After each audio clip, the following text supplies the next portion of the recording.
आइजोफोरखौ फारफ्रोमबो दिगाव गोख्रों खालामनो थाखाय बिमा गौथुमनि मोनसे बाखनायजाथाव हाबाफारि। मैया चिरां जिल्ला काजलगाव थानाय एबसुनि मावख'आव मिरु बर' बिमा गौथुमनि बानजायनायाव आइजोफोरनि मोनसे जर'खा सावरायलायनाय हाबाफारि आरो चिरां जिल्ला बर' बिमा गौथुमखौ दानाय जायो। आरो बे चिरां जिल्ला बर' बिमा गौथुम दानाय हाबाफारियावनो बेखेवगिरि आलासि महरै दुलाराय बर' फरायसा आफादनि गाहाय नेहाथारि कनिन्द्र बसुमतारी बिथाङा बाहागो लायो।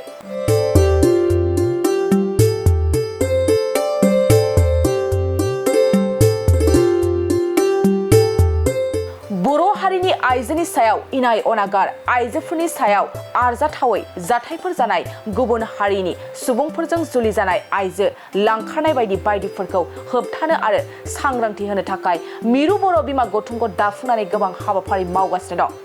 थिग बेबादिनो मैया चिरां जिल्ला बर' बिमा गौथुमखौ दाफुंनानै लायो।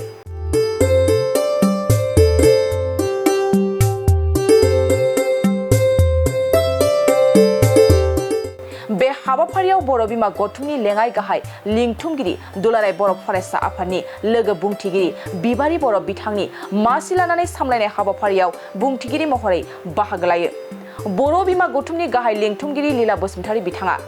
लोगोसे बे हाबाफारियाव दुलाराय बर' फरायसा आफादनि हारिमु नेहाथारि सुसिल इस्लारि, नेहाथारि प्रिस्किला बसुमतारी, चिरां जिल्ला एबसुनि आफादगिरि दिलीप कुमार बसुमतारी आरो गाहाय नेहाथारि रिडियान नार्जारीजों लोगोसे मावथि बिबानगिरि बिथांमोना बाहागो लायो।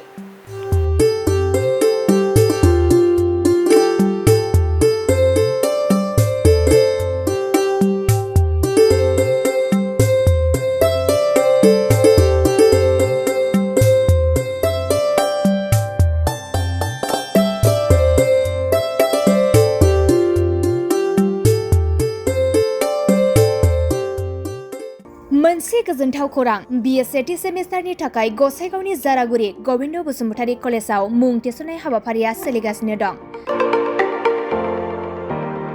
गिबि 100 फरायसाफोरनि थाखाय स्पेशेल अफार आरो गुबुन गुबुन रोखोमनि बेसेन नाङै क्लासनि सुबिदा होनानै मुं थिसननाय हाबाफारिया सोलिगासिनो दं।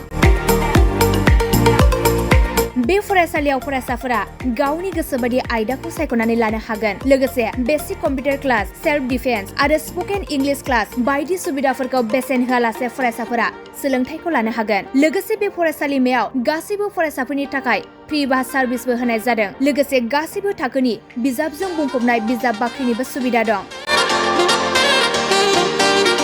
आरो बे खेबनिफ्राय एग्जाम सेन्टार हिसाबै फरायसाफोरा गावनिनो आंगो गबिन्द बसुमतारी फरायसालिमायावनो आनजाद होनो हागोन। बिनिखायनो गासैबो जौसिन फरायसालिनिफ्राय उथ्रिसारनाय फरायसाफोरखौ गबिन्द बसुमतारी फरायसालिमायाव खम बेसेनावनो एडमिसन लानानै गोबां सुबिदाफोरनि खाबु लानो हागोन। बांसिनै मिन्थिनो थाखाय 9101 784754 7002 71929 970 66800878 नम्बराव नोंथांमोना खौरां लानो हागोन।